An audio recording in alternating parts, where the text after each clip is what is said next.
7 बजे हाँ कर सकते हैं फिर तो इंडिया से।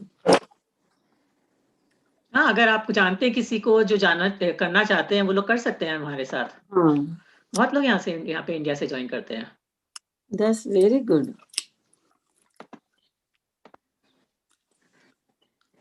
Anuj, if you want me to. Yes, I was just doing that. Yeah, I will take care of the attendees. Yeah, I just did it. Namaste ji, Neeru. Namaste, Neeru ji. Namaste.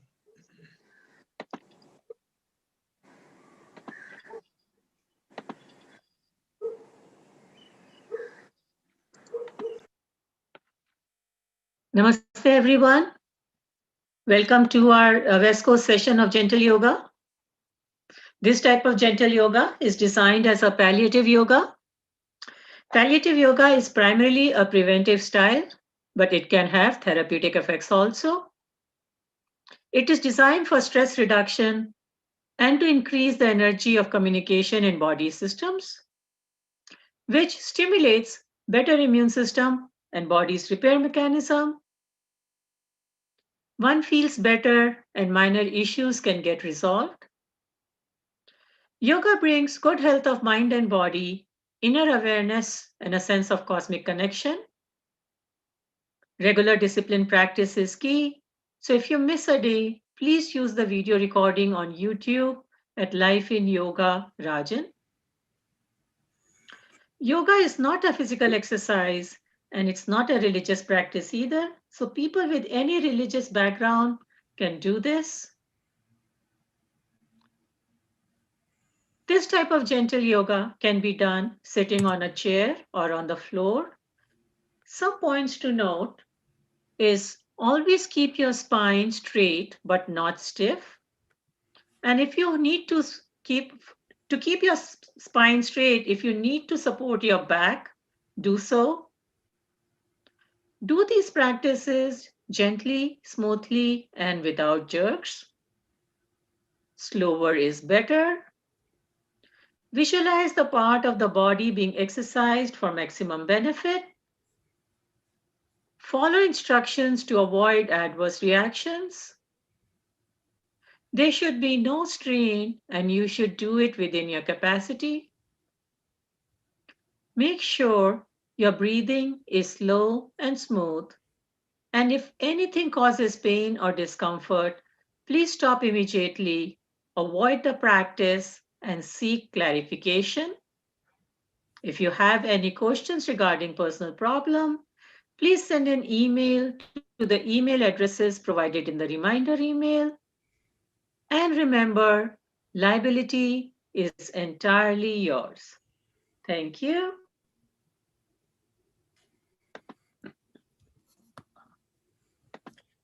Namaste, everyone. As usual, we begin with 3 ohms. Let's take a deep breath in.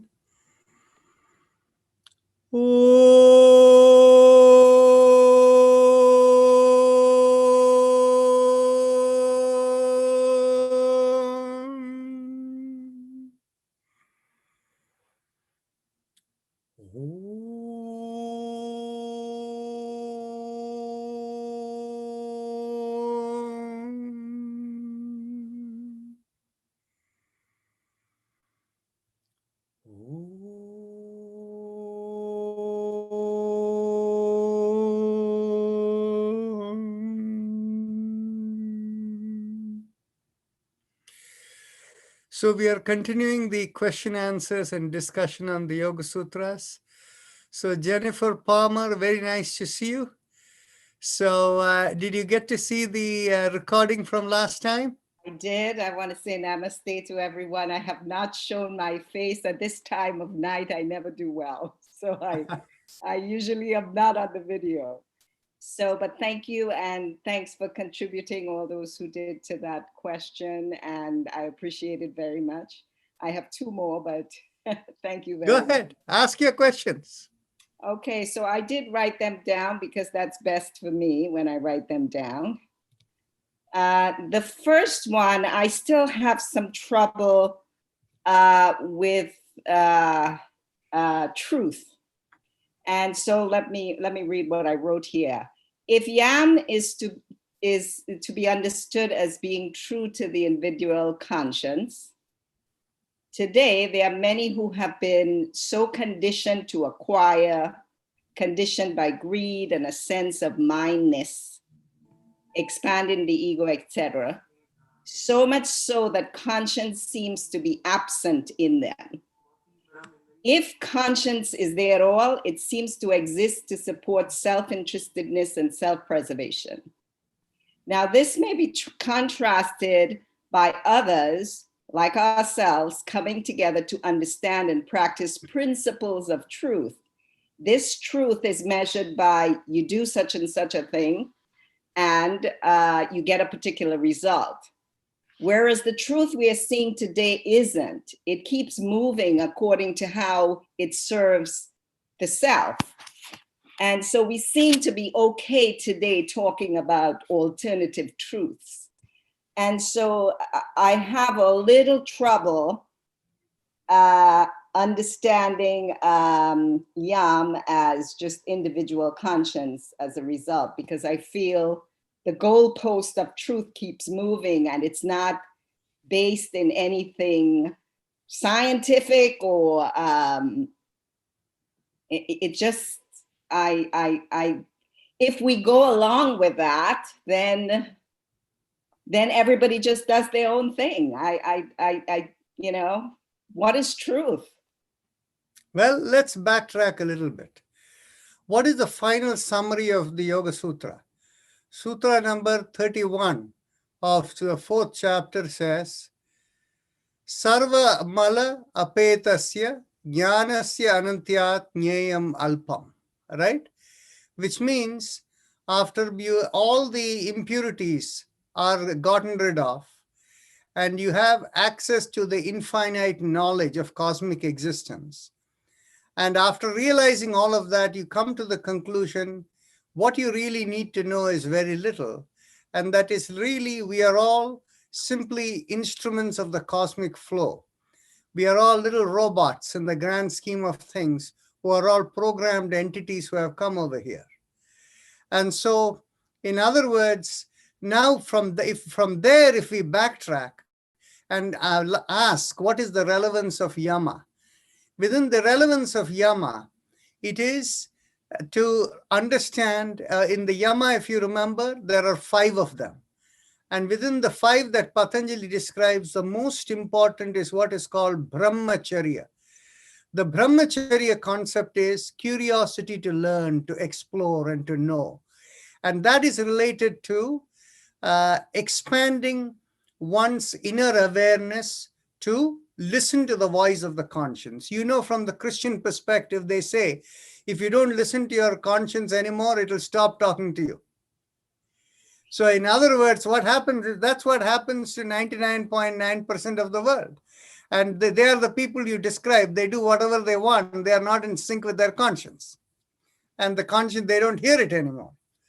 So, but then that's not who we are from the yoga perspective. From our yoga perspective, we will never do anything that will do us that. Now, what happens is, what are the indicators of, being true to your conscience? If you're true to your conscience, you will always have a good night's sleep. The person who is unable to sleep, the person has done something that is not in sync with their conscience. So if whoever is taking sleeping pills, please don't tell any of us. We will know who you are. So anyway, so in other words, what happens is, the key element of it is that only when we seek to learn, and this is why the Yama and the Niyama are important, where in every spiritual tradition, there are rituals in the day where what they are looking to do is do a little bit of meditation, let go of your thinking that I am the body, you're here for a higher purpose. So whether it is, the Hindu tradition, Christian tradition, Islamic tradition, Buddhist tradition, Shinto tradition, the ancient, whether it is the native religions of Africa, or, of native Indians, Mayans, or whatever, they all had some ritual during the day where for a certain period of time, they will do things for something that has no, what you would call as material purpose other than for the sake of doing. So those are the kind of rituals that make you for a moment to tune out everything else where you're trying to do, oh, this is going to benefit me, I will do good in my job, I'll get a pat on my back or whatever. Those all become no more considerations. You do this, do it for larger cause. And so those are the meditative practices that help you to keep over there. Okay. So the goal of yoga is really for yourself. It is not for the rest of the world. So when you're looking at the rest of the world who are, not in that sync, right? They are irrelevant to us. It's not our problem. It's theirs. Except we have to live in the world with them. But the key idea is you be an observer and not get affected by them, except whenever in the right moment, your conscience tells you, give them a kick on their backside, you do that too. Thank you. I have one more question. Yes. The second one is, if I got you correctly, you've said that pratyahara are the practices to help with the vibration within. You described it as vibration as the food. The food within is the vibration. If I got that correctly. That is correct. I wanted to ask if you are referring to mantra here as one of the practices, and if there are other practices.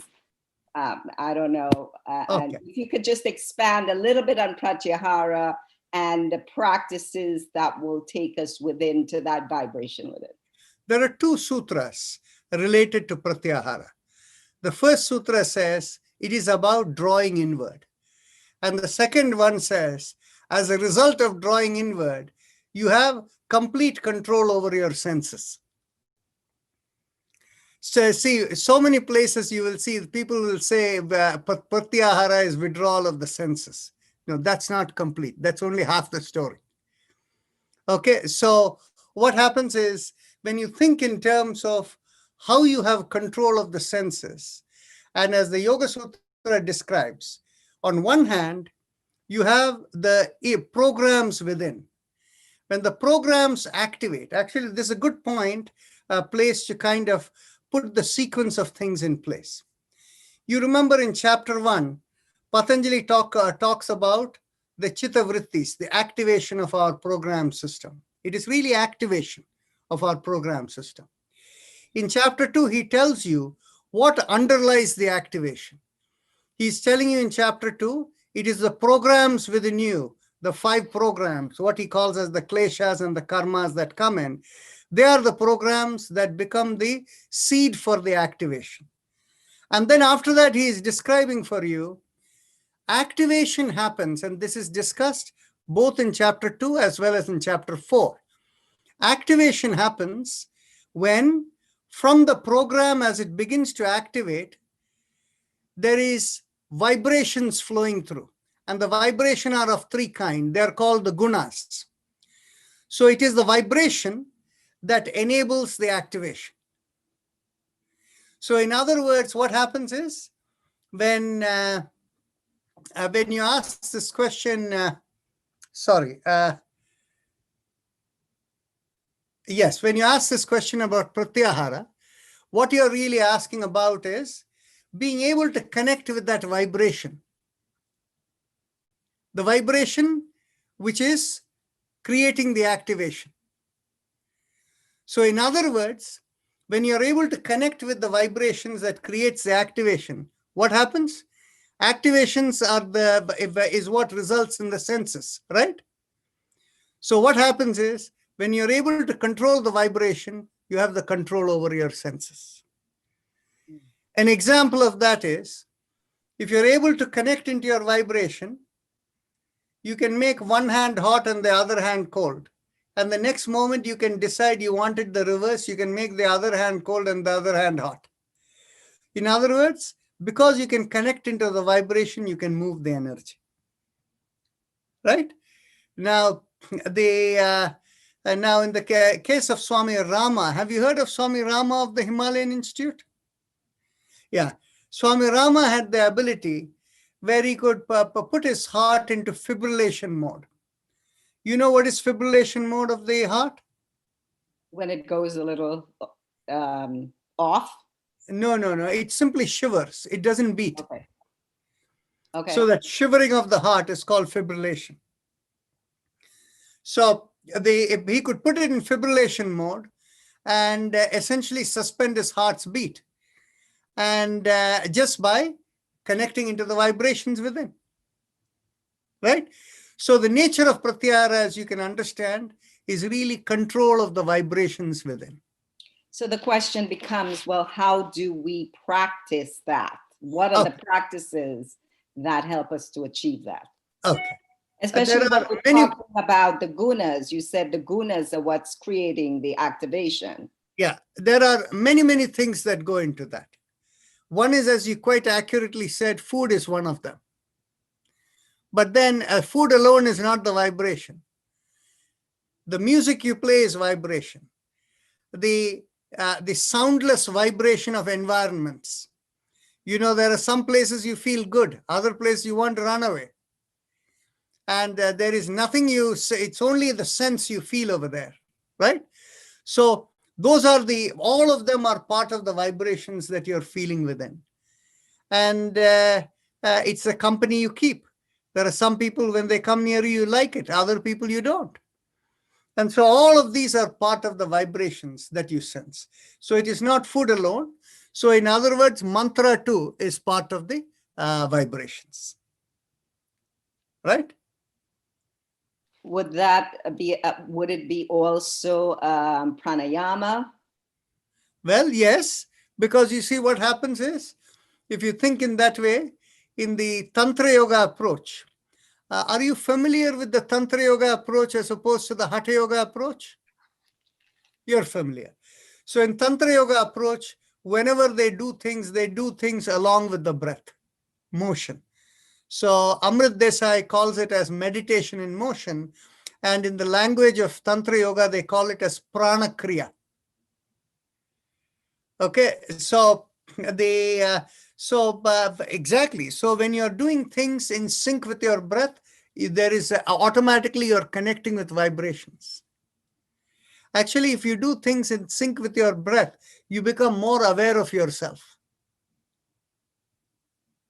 Okay, so basically any practices that would nourish these vibrations or make us feel, what is it, a sense of well-being, a sense of peace within ourselves, a sense of, does any of that make sense to you?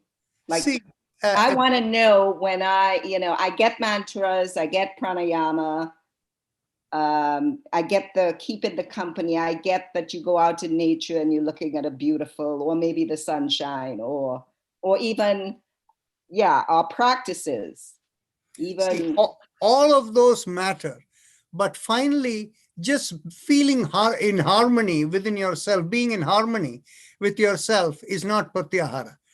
Pratyahara is when you're able to sense the vibrations within.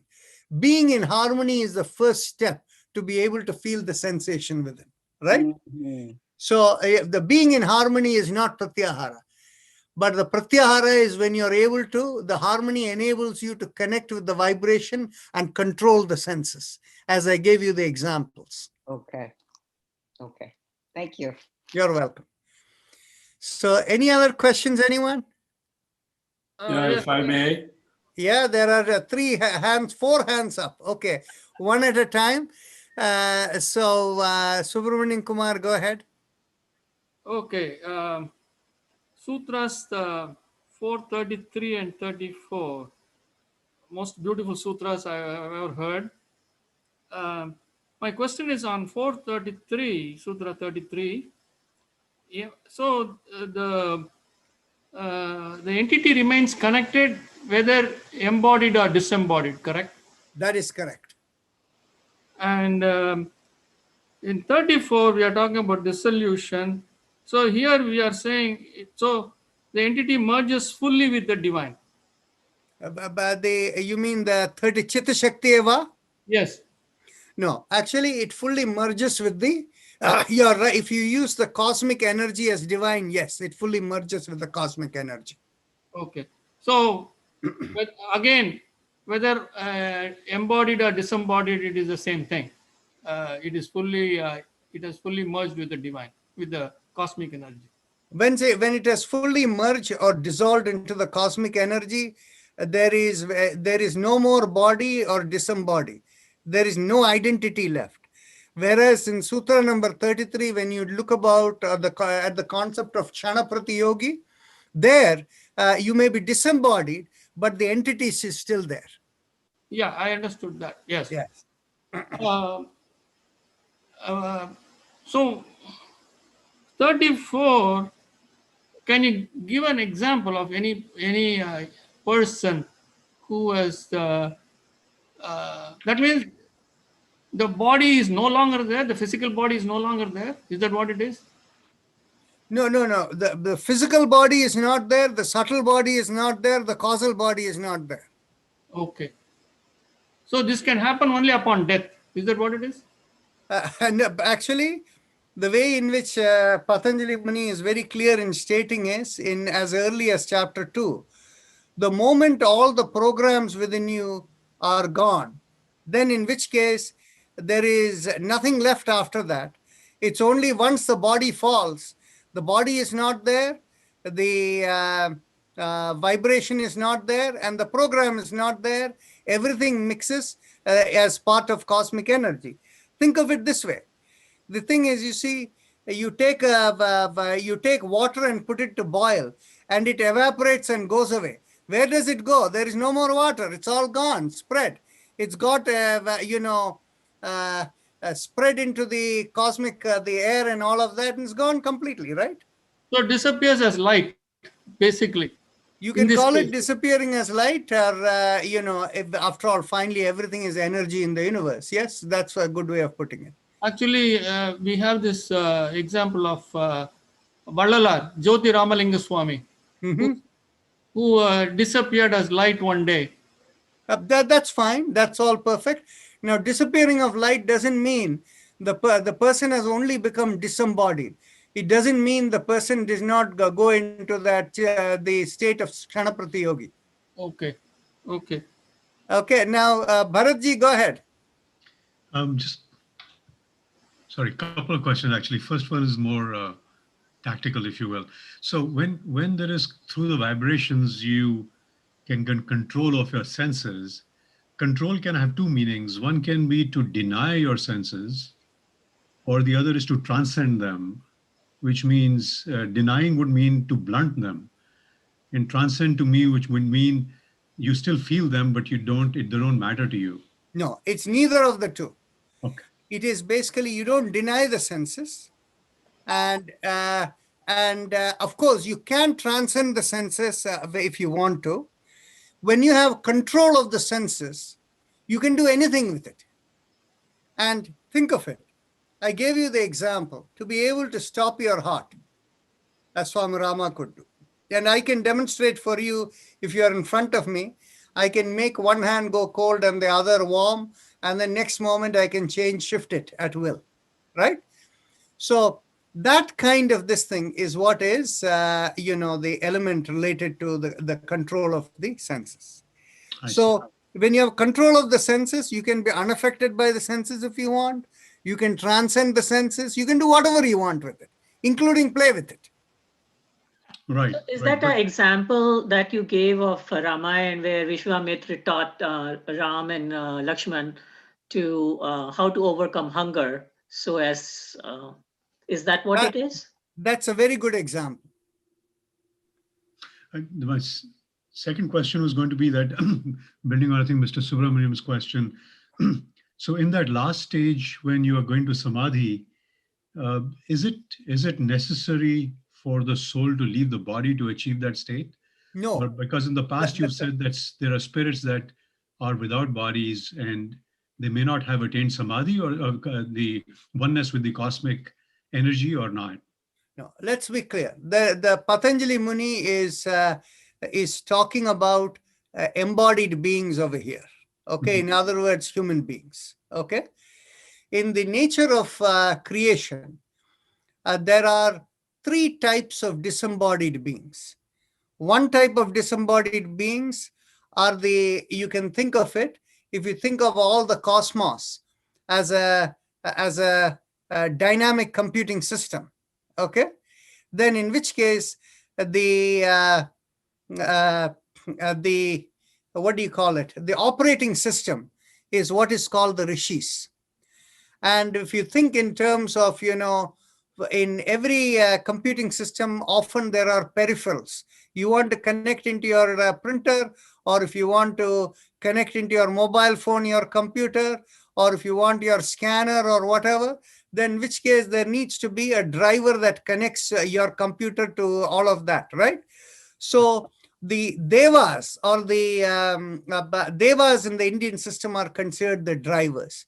And in our case, what are the peripherals? Our peripherals are the eyes, the nose, the ears, all the sense organs we have are our peripherals. So in other words, what happens is the eyes can see, but then on the other hand, there is something else within that whatever it sees makes sense through your brain or whatever, and you know what is happening, right? So the thing is basically, devas are the drivers of the sense organs in our system. And and so these disembodied beings are available everywhere. Like internet is available everywhere. You can draw onto it. Then the third kind of disembodied beings are the departed souls, right? So the thing is, you see, these three disembodied beings have nothing to do with the state of samadhi. Okay? The state of samadhi simply means having attained enough purity within you, and having attained the ability to connect into the cosmic intelligence. That is what is samadhi. We all have connectivity within, okay? Like when you go to sleep, you automatically, if you don't get connectivity, you won't get sleep. When you go into sleep, you automatically get connectivity, and the deep sleep, that is when you get your daily download of antivirus and program updates that keeps your body in good health. And medically, it is known, deep sleep is what strengthens your immune system. Okay? And so neurologists have stated that on average, for an average person, if the person doesn't sleep for 9 continuous days, they will fall down dead with their immune system completely, finished. So the thing is, for us, when we talk of samadhi, samadhi is not that unconscious connectivity you have in sleep. Samadhi is a kind of a connectivity where you're aware of what kind of intuition is coming to you. You see, when Patanjali talks about the 5 types of programs within us, right? And among the 5 types of programs, 2 of them refer to you, what we call as the ego, me as the doer, and the other me as the experiencer. Unless you have the ability of me as the experiencer, you cannot even experience intuition. And so that is the nature of samadhi. Samadhi has nothing to do with leaving the body. Hello. Okay. Hello.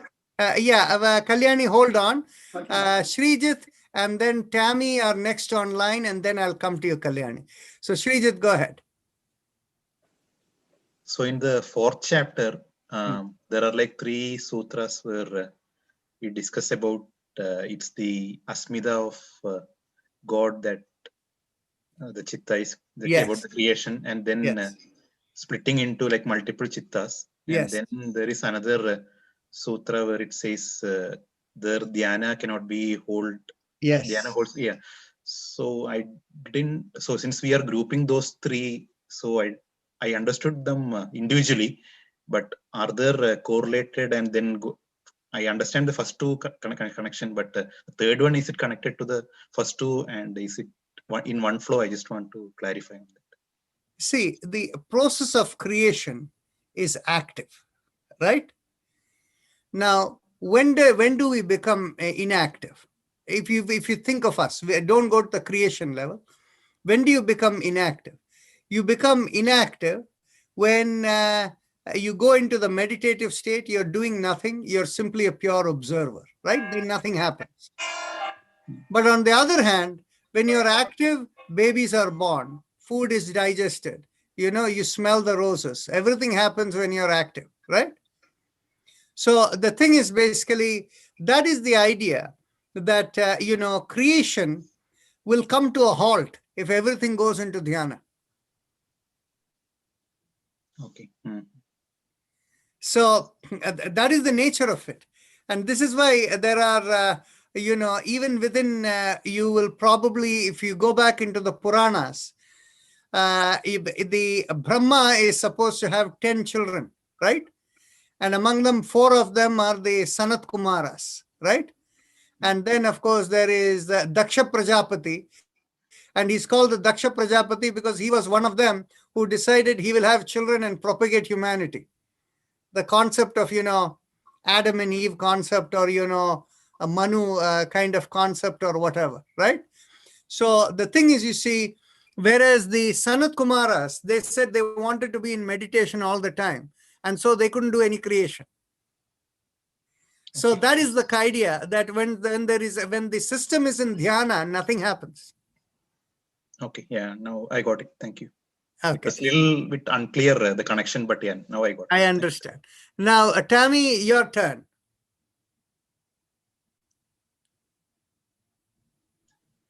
Hi, Doc. Hi, team. My question was, all right, I missed, I didn't meet you until after the first chapter. So I went back because I'm trying to find an answer. I do presentations, and I just wanted to ask the difference between, or what it is, is there a thing as walking meditation, and put that with intuition? Because on my presentations, often when I watch, replay, I see that there's times where I don't remember saying things that I said. And, I knew when I thought through the topic and everything, but those words weren't in, if that makes sense? Sorry. I know what you're talking about. Okay, thank you. The thing is, what happens is, that's what when you kind of lose the sense of yourself, then the words that come into you are the words of the cosmos.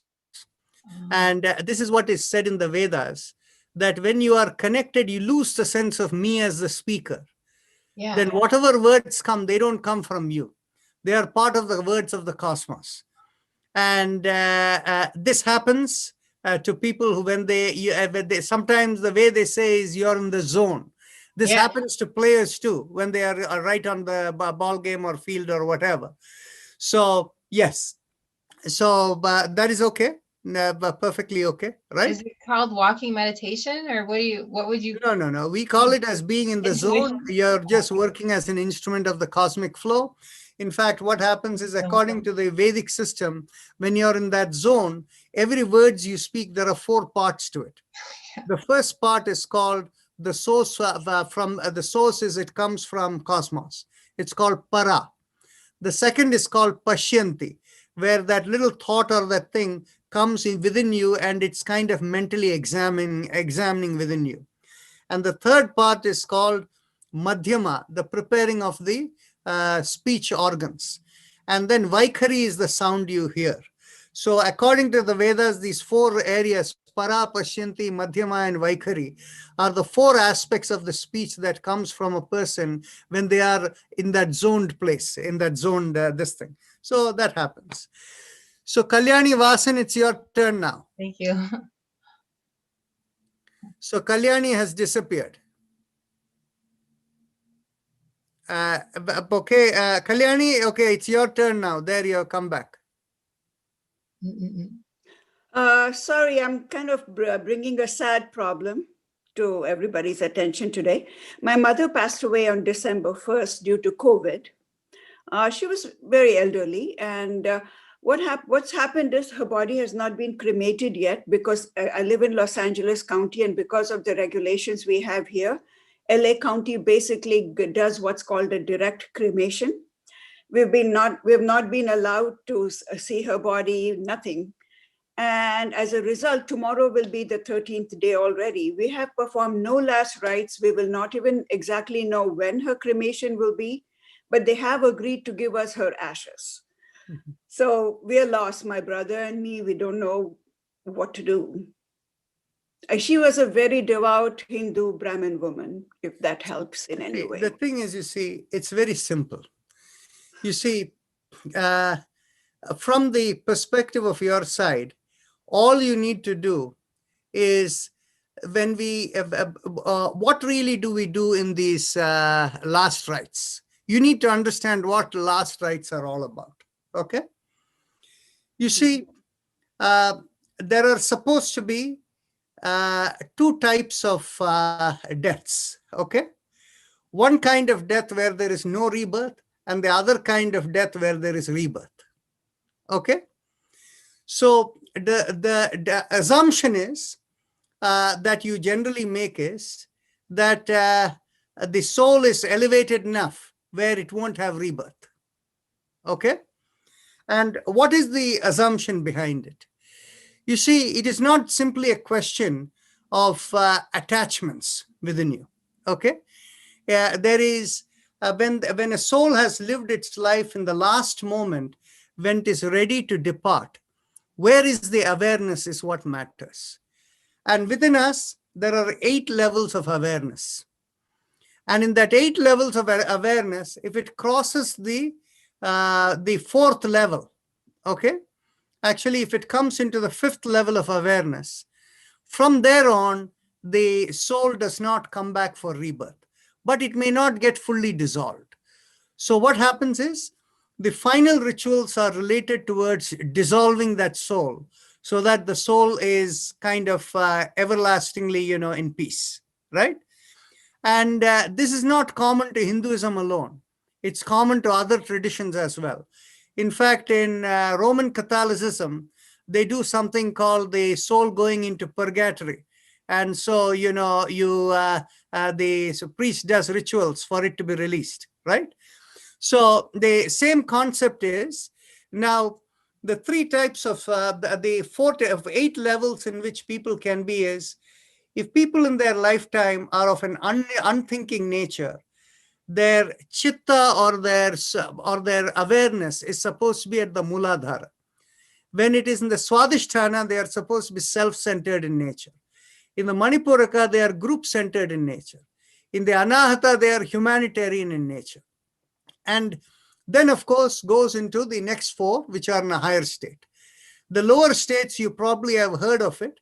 You see, in Hinduism, there is nothing called caste. Yeah. There is only nature of thinking or the nature of the being. Mm-hmm. So an unthinking person is considered Shudra. And the person who is self-centered is considered Vaishya, the one who is always trying to get everything in their control. The group-centered and the humanity-centered nature is considered the Kshatriya, because Kshatriya means the domain. So for a person who is associated with a domain, they don't do things for themselves. They do it for the whole community they associate with. And so this is where there are 2 levels. People who think of my people versus other people, and people who think of all of humanity as their own. So for instance, in the Kshatriya variety, the lower Kshatriya may be called that way. The higher Kshatriya is called a Chakravarti. That is why Rama used to be called a Chakravarti, because he saw no difference between everyone. Everyone is part of humanity. And then after that, the next 4 levels are what are called Brahmanatva. Brahmanatva comes from the word one who seeks to know Brahman, or Brahma is all of existence. So one who seeks to know what is beyond the material world is what is considered a Brahman. In other words, whose mind is always in the query. People are born, people are dying. What is there after that? That is the nature of a Brahmana. And so what happens is, the first level is the area of questioning in the Vishuddhi Chakra. The second level is the area of assumptions in the Agnya Chakra. The third level is the area of dispassion. If this is what all existence is about, who cares? So that is the the third level. And the fourth level of Brahmana is a state of complete awareness where you're not attached to anything, but yet you have a sense of duty. Having come in this body, I have duties to perform for the cosmic purpose. So this is the integration of duty plus being unaffected. And this is what Krishna tells you in Bhagavad Gita too, right? So what happens is, when a soul is in the Brahmanatva stage, in any one of these four higher stage, the soul does not come back to be reborn. But then what happens is, the soul that is in the questioning mode or in assumption mode or simply dispassion mode, they are not dissolved. The only one that is dissolved is the one that has full awareness and nothing affects it, then in which case it's dissolved. Okay.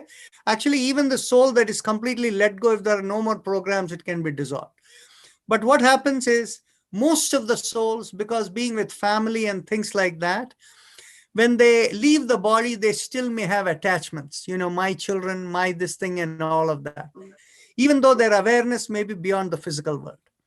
And so what happens is, when you give these last rites, you're essentially giving vibrations whereby you can break the attachment so that they are relieved. Okay, so what happens is, it's a very simple way to do it. You see, when we do the offering, we do offerings to the three disembodied constituencies, and one of them is the departed souls. For the departed souls, you give it in between your thumb and your index finger like this. You might have seen in Shraddha ceremonies how they perform like this when they do Tarpana and all of this, right? So the thing is basically, in the ritualistic sense, they ask you to, whatever offering and things you're supposed to give, and then water and all of these things, you don't need anything.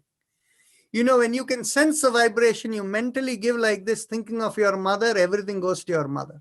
And there is no distinction between men and women. You are as eligible to give as your brother. Okay?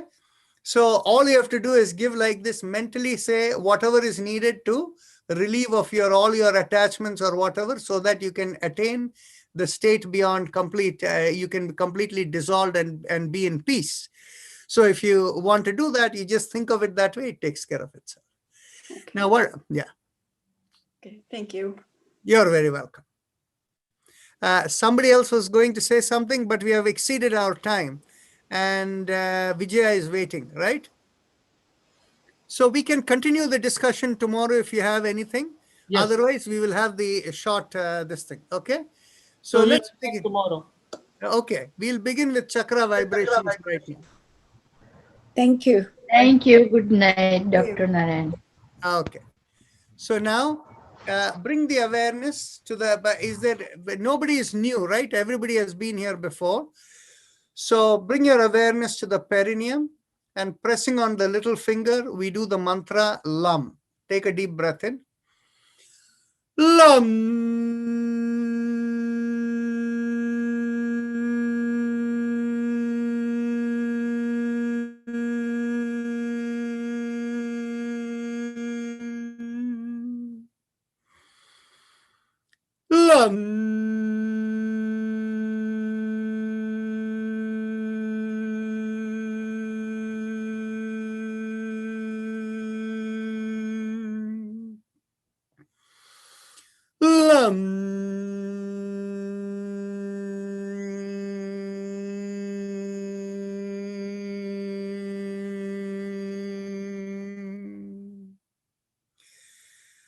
Release the fingers and continue.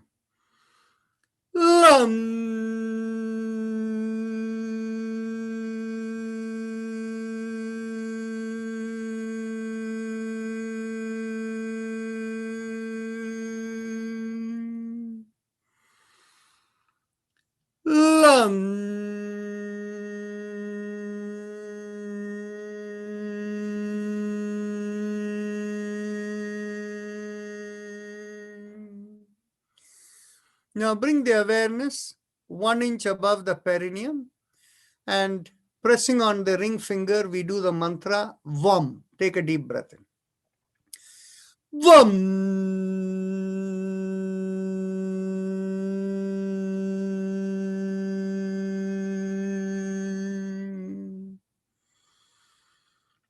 VAM.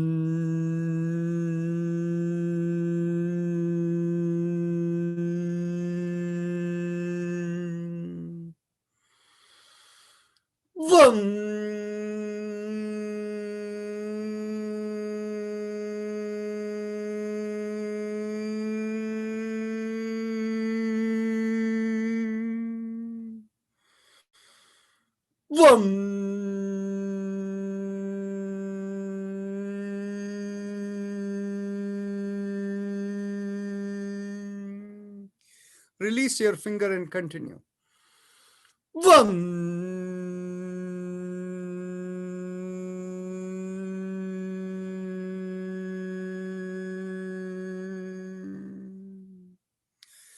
Bring the awareness behind the navel, and here we do the sound Ram, and press the middle finger with the thumb. Ram.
Release the fingers and continue.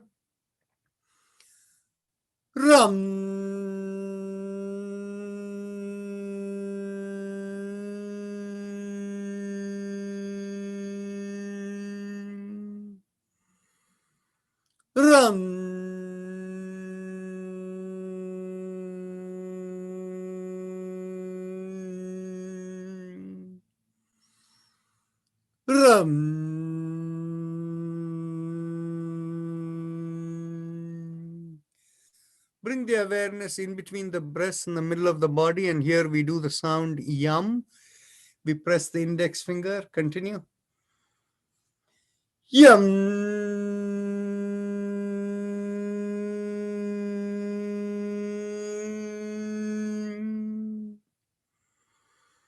Yam.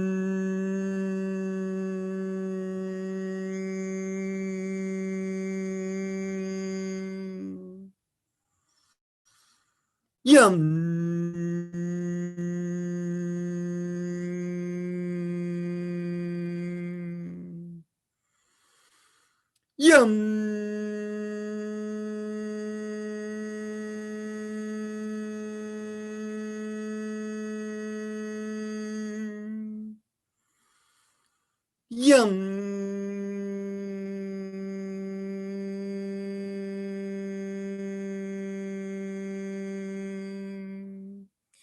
Release the fingers and continue.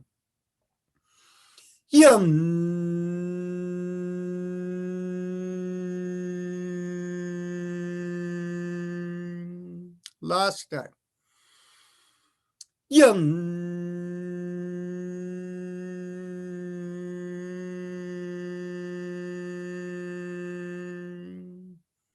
At the throat we do hum, thumbs up mudra.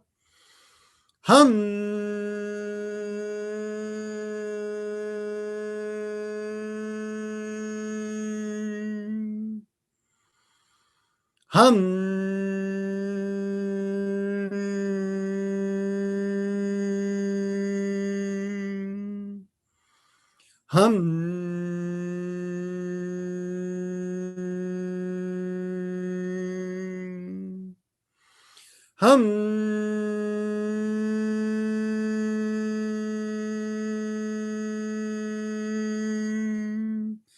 Release the hands and continue.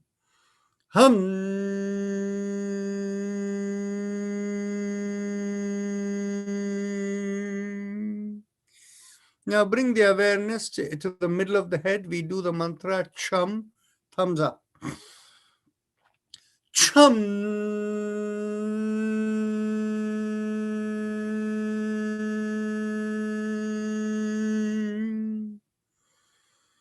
Chum.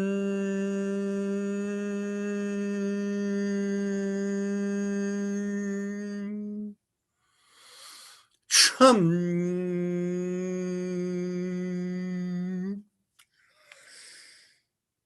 Chum.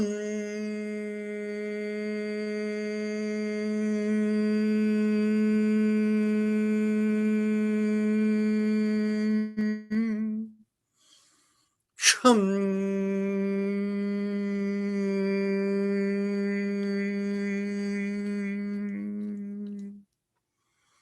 Last time, you can release your hands, and last time. Chum.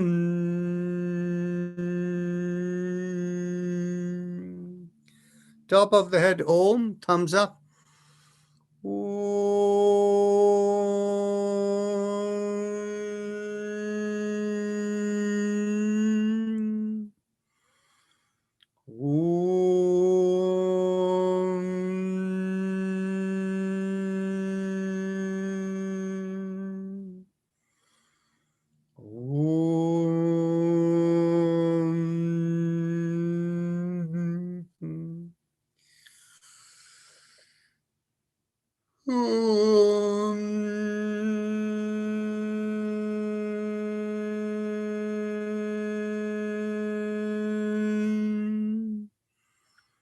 Om.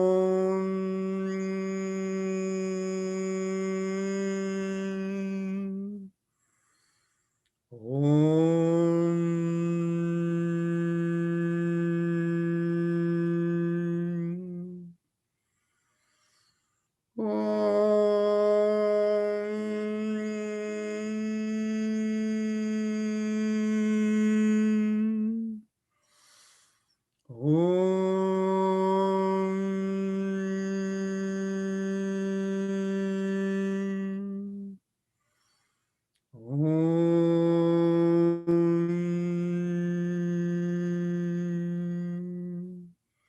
Release the hands and continue. Om.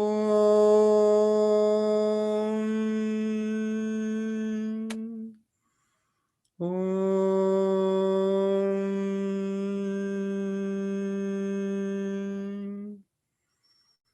Om.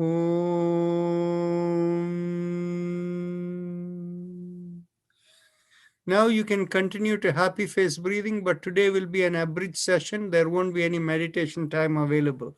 So Vijaya, sorry, carry on. No problem, doctor. So we'll move to the happy face breathing or the Ujjayi pranayama. Close your eyes and bring your attention to the throat. The throat is at the base of the mouth through which air and food passes. Focusing on the throat, make a big smile. And as you make a big smile, feel a stretch in the throat. Focusing on that stretch, inhale and exhale slowly and gently as you feel the air rubbing along the stretch. Please continue.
We'll now move to the spinal alignment exercises. Take a deep breath in. As you exhale, gently bring the ear down to the shoulder. Inhale and come back. Exhale and bring the other ear down to the shoulder. Inhale and come back. And continue.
As you come back, exhale and look over one shoulder.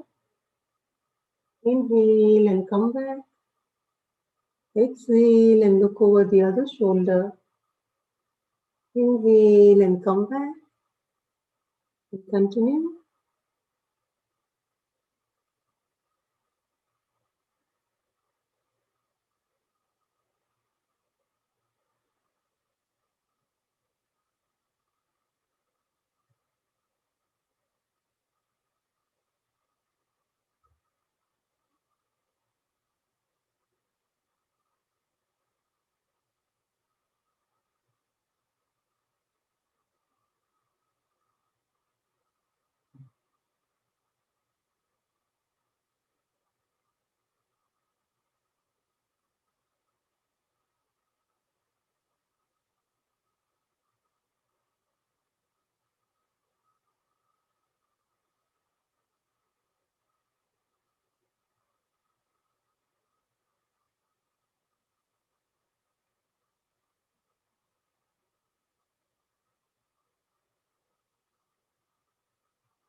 As you come back, and with the next inhalation, take your head backwards.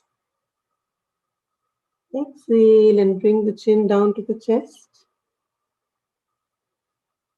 Inhale and head backwards.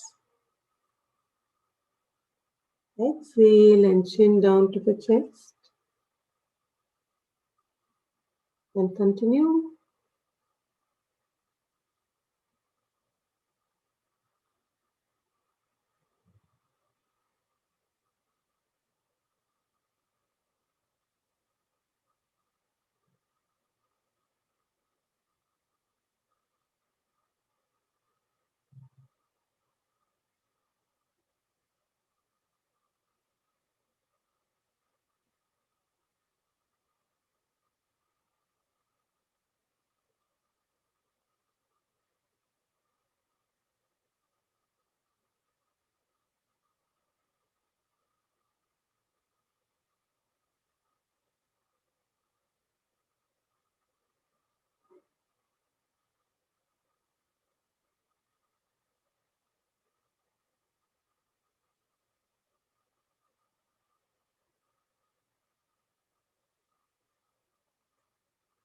As you exhale and come back down, we'll do the 360-degree neck rotations.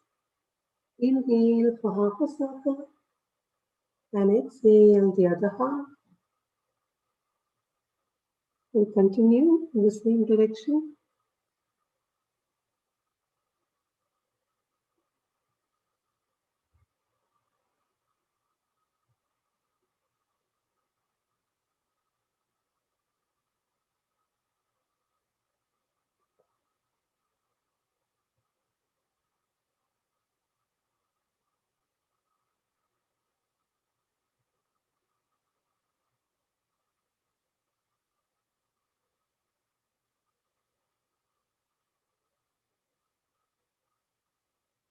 As you come back to the center, we'll switch directions. Inhale for half a circle and exhale the other half. And continue.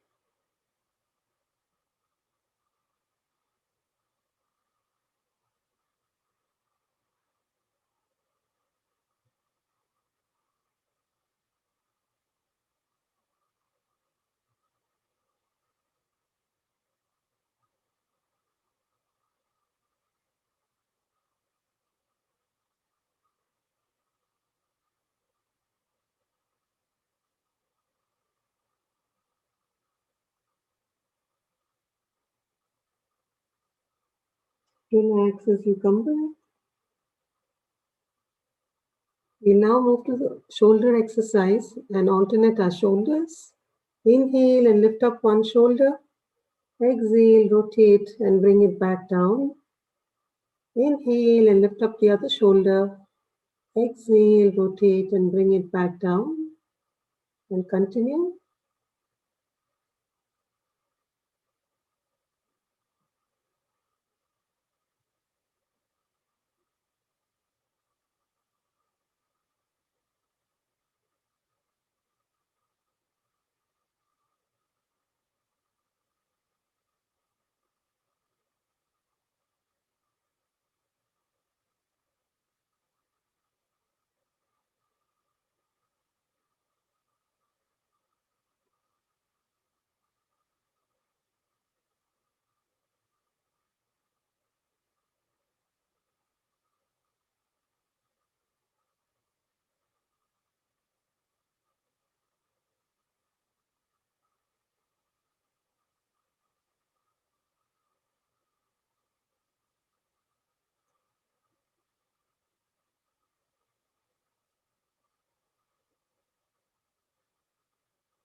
Relax as you come back. We'll now move to the hand exercises. Stretch your hands and keep them straight. As you inhale, open out your palms and keep them perpendicular to the forearm. As you exhale, thumbs in and fist down. Inhale, exhale, and continue.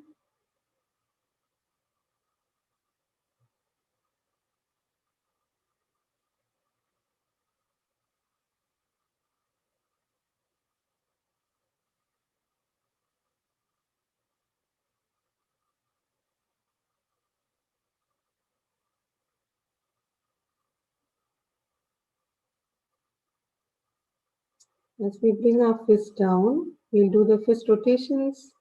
Inhale for half a circle and exhale the other half and continue.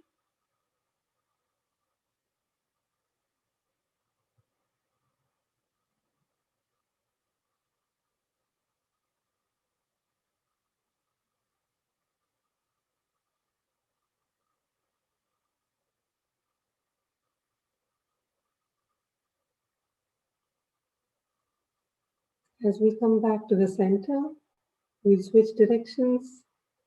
Inhale for half a circle and exhale the other half and continue.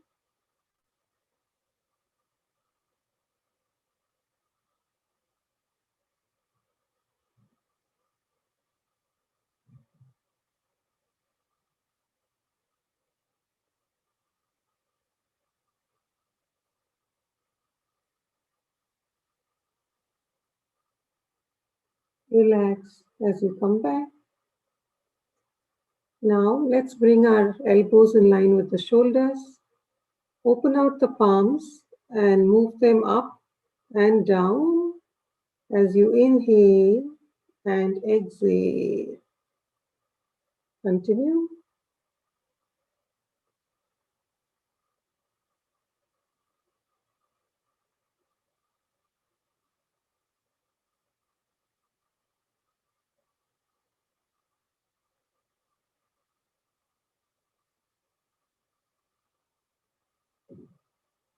As you come back down, we'll switch directions.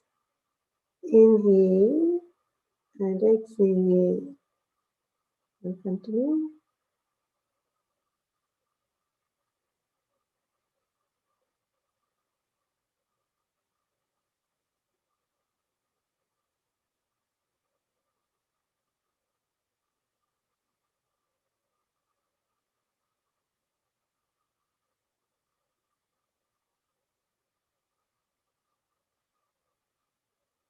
Relax as you come back. For the next exercise, let's interlock our hands and place them behind the head. Make sure your elbows are at 180 degrees and the head is straight. As you exhale, turn to one side. Inhale and come back. Exhale and turn the other side. Inhale and come back. And continue.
Relax as you come back. For the next exercise, let's get our elbows above the head. As you exhale, pull on one elbow. Inhale and come back. Exhale and pull on the other elbow. Inhale and come back. And continue.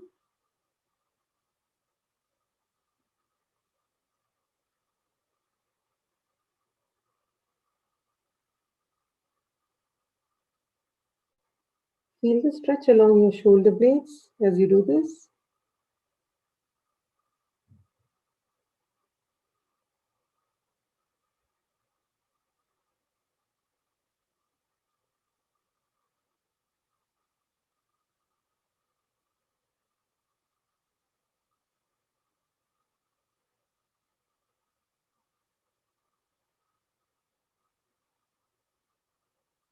Relax as you come back. The next exercise, let's get our hands on either side of the spine. As you inhale, push back on one side, making a backward arch. Exhale and come back. Inhale and push on the other side. Exhale and come back. And continue.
Relax as you come back. We'll now do both our shoulders together. Inhale and lift up both your shoulders. Exhale, push back, rotate, and bring it back down. Inhale and exhale. And continue.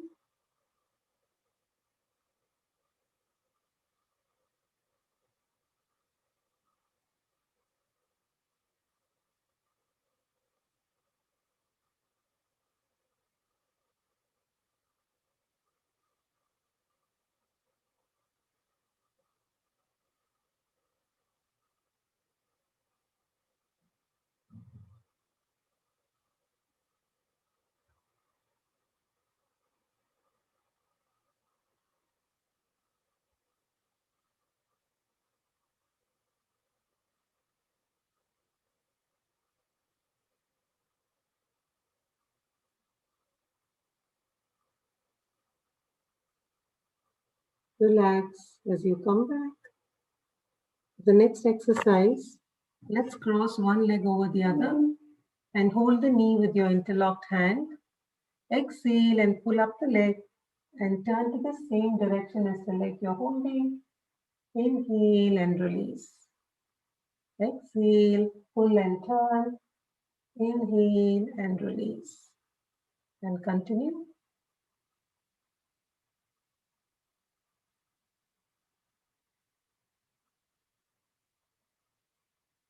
Feel the stretch along your thighs as you do this.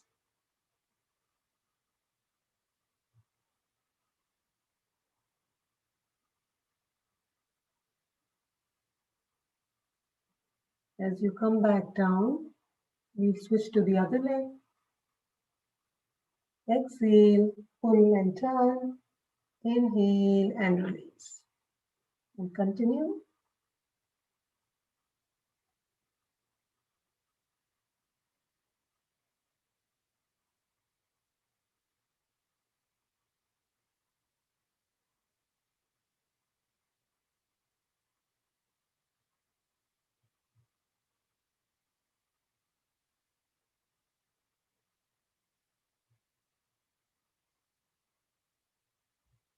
Relax as you come back.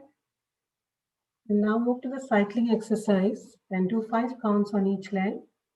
Inhale and bring up the leg. Exhale and stretch it out in a cycling motion. 2, 3, 4, and 5. Switch to the other leg. 1, 2, 3, 4, and 5. Relax as you come back. We'll do a minute of alternate nostril breathing, Anulom Vilom, and then move to Bhastrika Pranayama. So for the alternate nostril breathing, we exhale and inhale through the same nostril. If you begin your first inhalation with the left nostril, you exhale and inhale through the right nostril. Close your right nostril, exhale and inhale through the left nostril. Close your left nostril, alternate and continue.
As you complete the breath, we'll move to Bhastrika Pranayam. We'll do one round of Bhastrika Pranayam today and perhaps give it 5 minutes to meditation because we all like to end it with meditation. So as a reminder, the exhalation is a little longer than the inhalation. We'll do it to a count of 20. And as we do this, please visualize the vitality of the breath as we inhale and exhale. So if you're ready, inhale, exhale.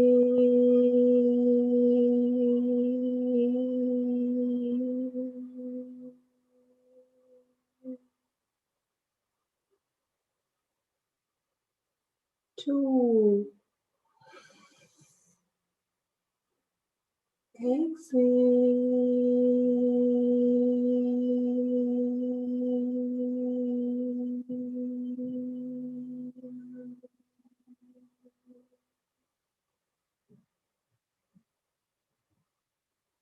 3. Exhale.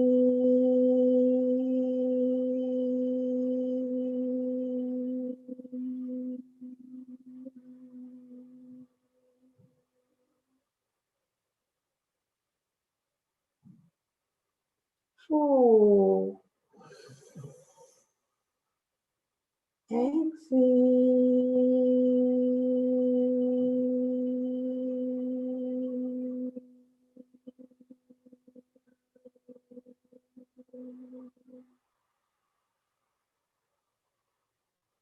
5. Exhale.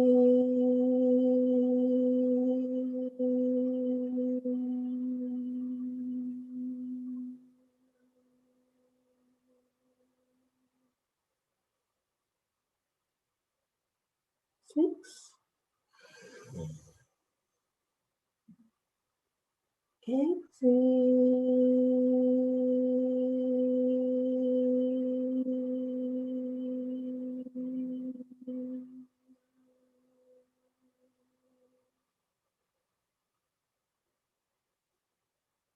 7. Exhale.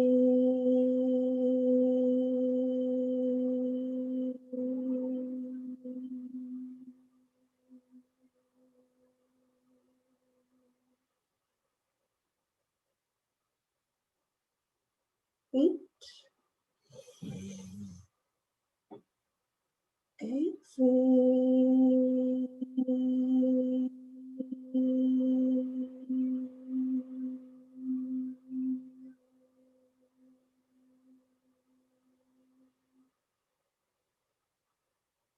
9. Exhale.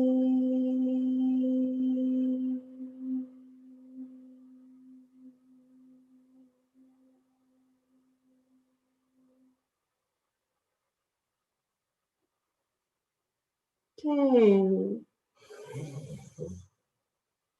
Exhale.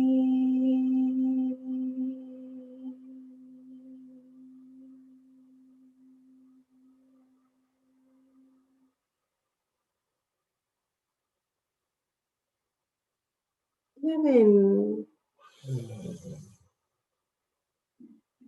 Exhale.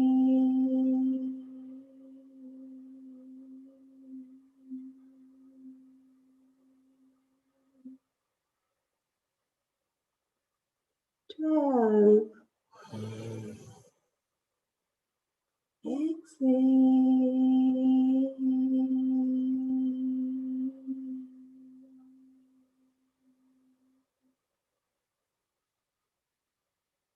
13. Exhale.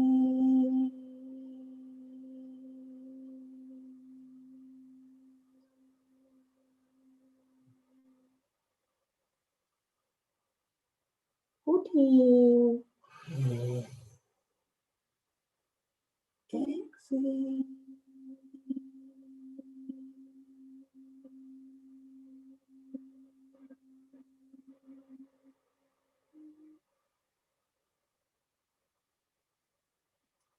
15.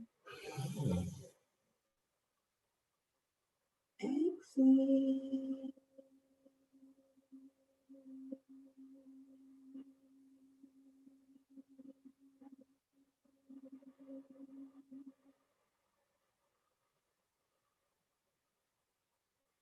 16.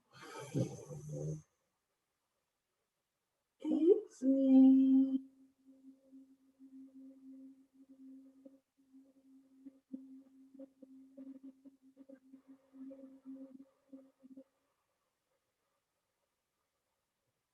17. Exhale.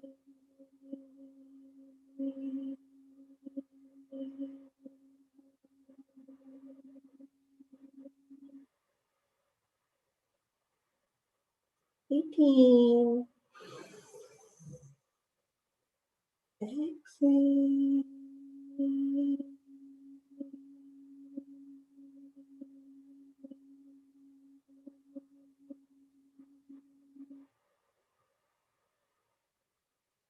19. Exhale.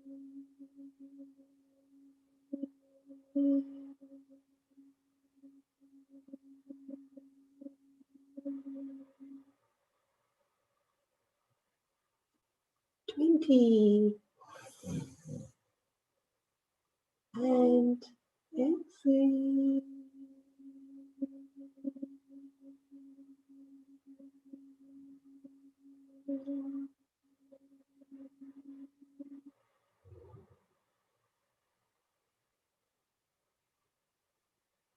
'Keep your eyes closed. Relax. Observe any sensations within.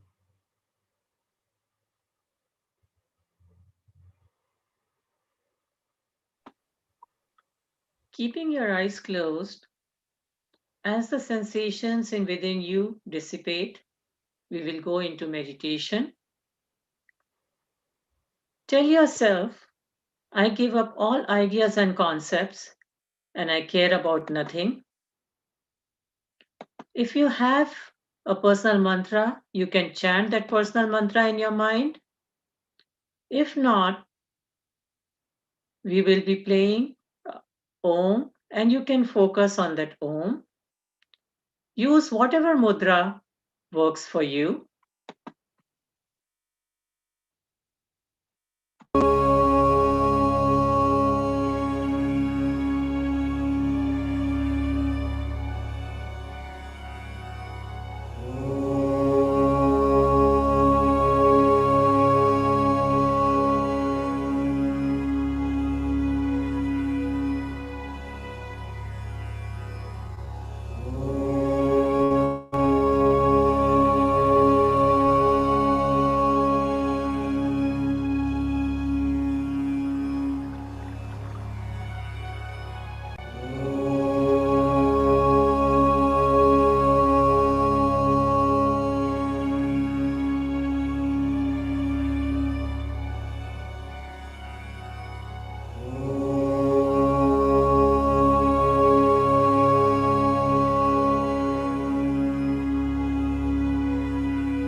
With your eyes closed, affirm to yourself, may I be guided to fulfill the purpose for which I was born.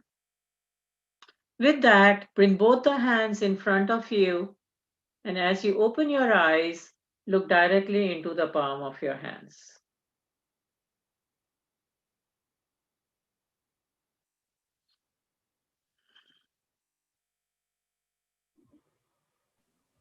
Thank you. Namaste. Namaste. Thank you. Namaste. Thank you, Vijaya. Thank you. Namaste, everyone. Thank you. Namaste. Namaste. See you tomorrow.